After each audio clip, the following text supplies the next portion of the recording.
धन निरंकार जी महापुरुषों प्यार एवं सत्कार भक्ति का आधार। बहुत ही सुंदर ये विषय टॉपिक है, तो वीडियो थोड़ा लंबा हो सकता है, तो आप पूरा सुनेंगे और ध्यान से सुनेंगे ताकि हम पूरी बात समझ जाएं और समझकर हमें पूरा ही आशीर्वाद मिले, सतगुरु की रहमतें हम पर हो। तो दास कर रहा है निवेदन कि अगर नहीं किया है अभी तक चैनल को सब्सक्राइब, तो चैनल को सब्सक्राइब कर दीजिए और बेल आइकन भी प्रेस कर दीजिए। महापुरुषों, जब जब भी धर्म की ग्लानि होती है तब तब निरंकार प्रभु माया का आवरण लेकर साकार रूप में संसार में प्रकट होता है। अब समझने वाली बात यह है कि धर्म की ग्लानि की निशानी क्या है। क्या लोगों के मन में धार्मिक रुचि खत्म हो जाती है या लोग धार्मिक स्थानों पर जाना बंद कर देते हैं? महापुरुषों, वास्तव में ऐसी बात नहीं है। धार्मिक स्थान तो दिन प्रतिदिन बढ़ते ही रहते हैं। हर स्थान पर श्रद्धालु भक्तों की भीड़ भी निरंतर लगी ही रहती है, परंतु यह सब कुछ होने के बावजूद भी धर्म की ग्लानि की निशानी इस बात से स्पष्ट होती है कि मनुष्य के प्रति प्यार समाप्त हो जाता है, आपसी सत्कार नहीं रहता और सत्कार के अभाव में आपसी विश्वास समाप्त हो जाता है। परिणाम स्वरूप मन में नफरत, ईर्ष्या उत्पन्न हो जाती है। इस तरह हर स्तर पर लड़ाई झगड़े, दंगे फसाद की आग भड़क उठती है और सभी मर्यादाएं भंग हो जाती है।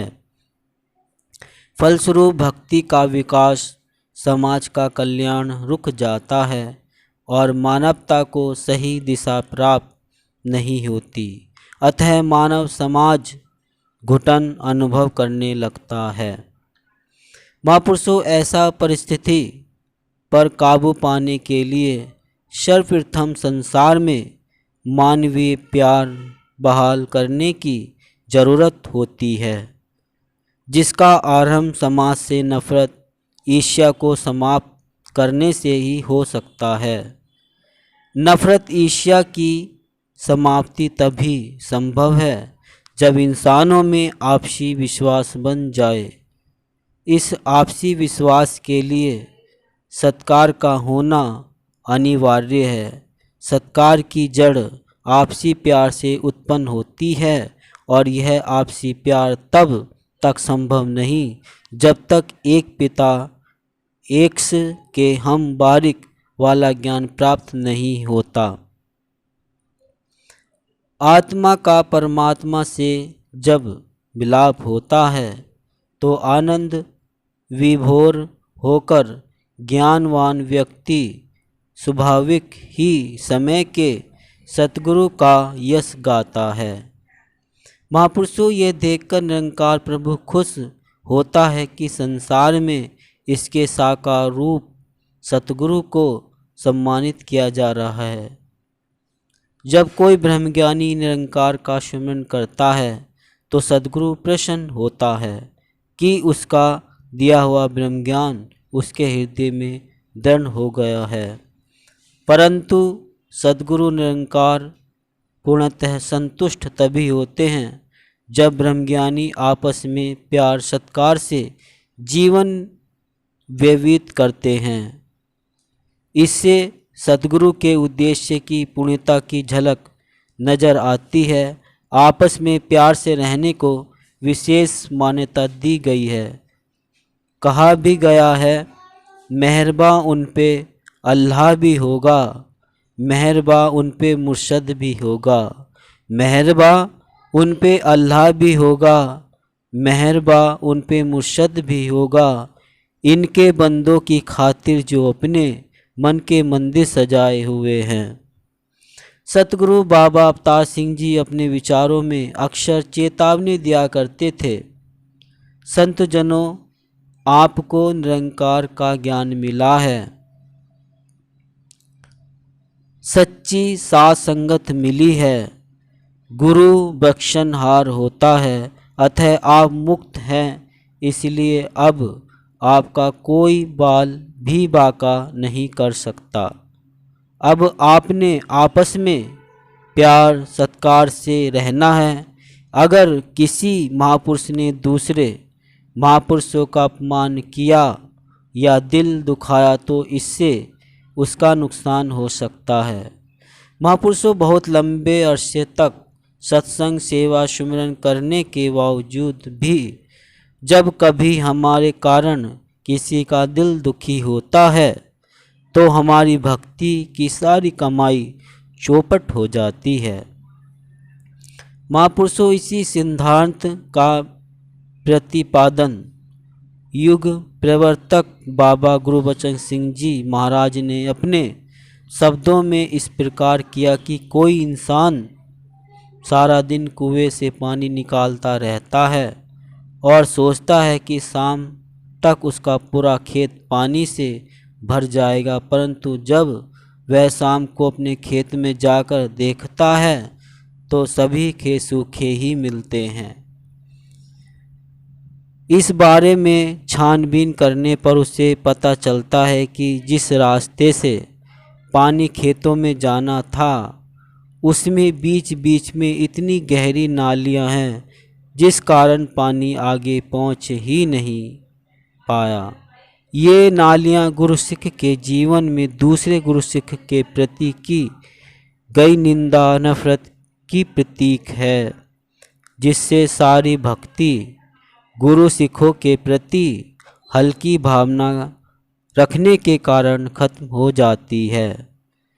महापुरुषों युग दृष्टा सतगुरु बाबा हरदेव सिंह जी महाराज ने भी इस बात का स्पष्टीकरण इस प्रकार किया कि जिस प्रकार एक रस्सी बुनने वाला इंसान सारा दिन रस्सी बुनता रहता है और पीछे बैठा जानवर साथ ही साथ उसे खाता रहता है तो पूरा दिन मेहनत करने के बाद भी उसे कुछ नहीं मिलता।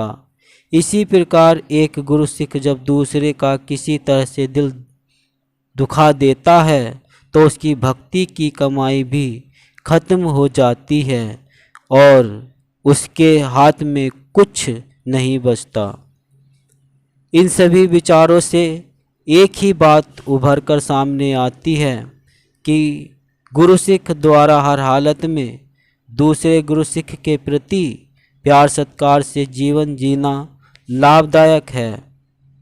संपूर्ण अवतारवाणी में भी ऐसा ही वर्णित है।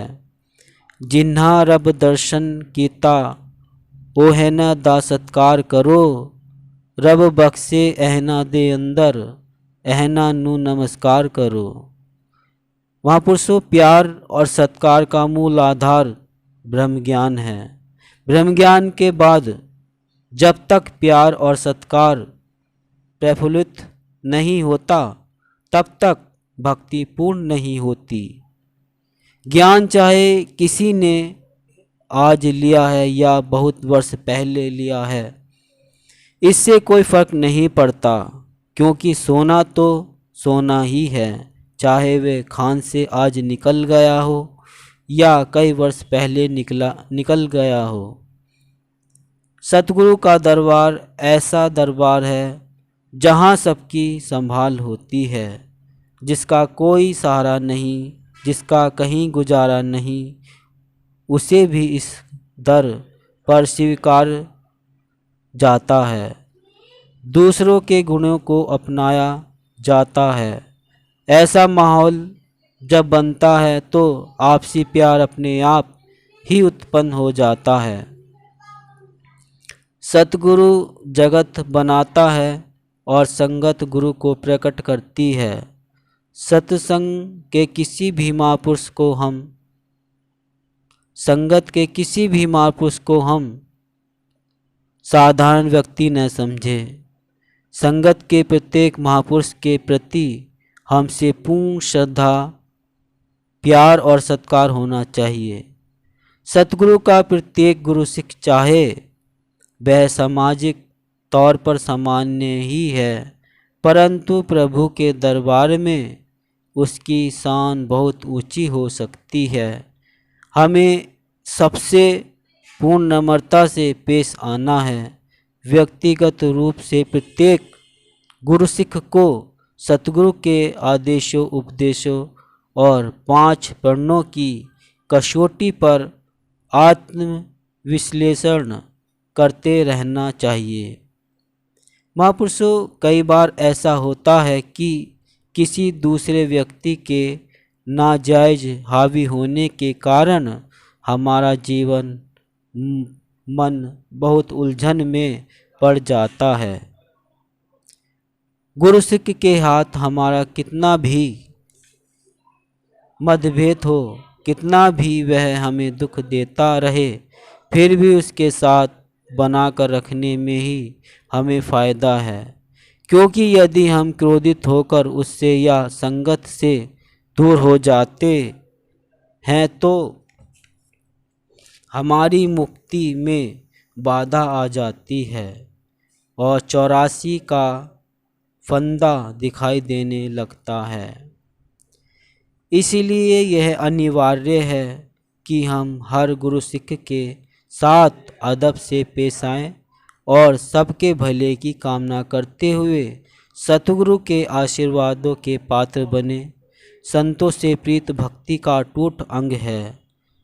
जेहड़े सुख दी भाल हमेशा हरदम मेरे मीत करे, सब सुख वसन घर विच तेरे, जो संता नाल प्रीत करे। संगत के अंत में धुनी के समय अंतिम अरदास है, मेरा डोले ना एतबार, बख्शो श्रद्धा भक्ति प्यार, करा मैं संता दा सत्कार। महापुरुषों, प्रत्यक्ष है कि जब तक उच्च आदेशों को व्यवहारिकता प्रदान नहीं होती, तब तक उनका कोई भी प्रभाव नहीं पड़ता।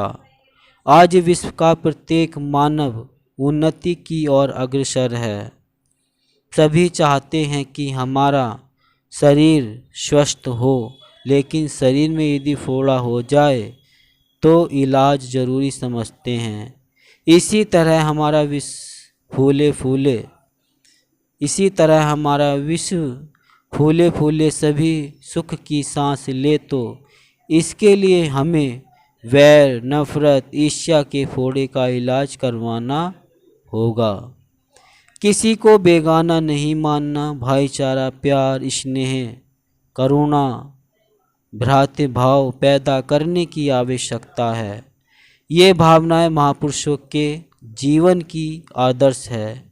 इनको अपनाने से ही वो आज भी सुखी रहते हैं और संसार को भी सही दिशा प्रदान करते हैं। भक्ति के बिना न तो व्यक्तिगत विकास संभव है और ही सामाजिक कल्याण संभव है। संत महात्मा और जिनका प्रभु से मिलाप हो जाता है, वे प्रभु की प्रसन्नता के पात्र बनने के लिए आपसी प्यार रखने की मर्यादा को अपनाना ही मुख्य धर्म समझते हैं। महापुरुषों, वे सतगुरु के आदेशों, उपदेशों को मात्र कानों से नहीं सुनते, बल्कि उनको अपने कर्म द्वारा सुनाते भी हैं।